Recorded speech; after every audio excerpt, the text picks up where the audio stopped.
10 মিনিটেই কাতলা মাছের কালিয়া একদম অনুষ্ঠান বাড়ির মতো রেডি। তো ভাবলাম চলো তোমাদের সাথে শেয়ার করি।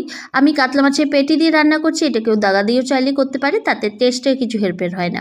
বাটনার মধ্যে আমি পেঁয়াজ, আদা আর কাঁচা লঙ্কাটা দিয়েছি, এটা কেউ শুকনো লঙ্কাও ব্যবহার করতে পারে।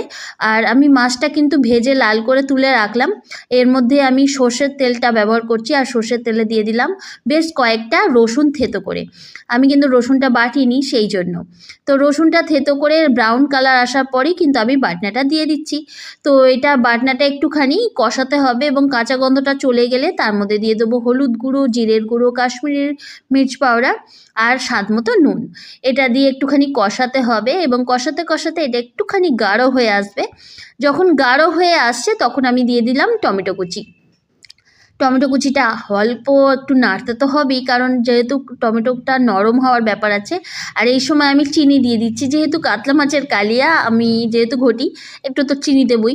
তো কাতলা মাছের কালিয়াটা যখন কষানো সম্পূর্ণ হয়ে যাবে, তেলটা ছাড়বে, তখন আমি জল দিয়ে দিলাম।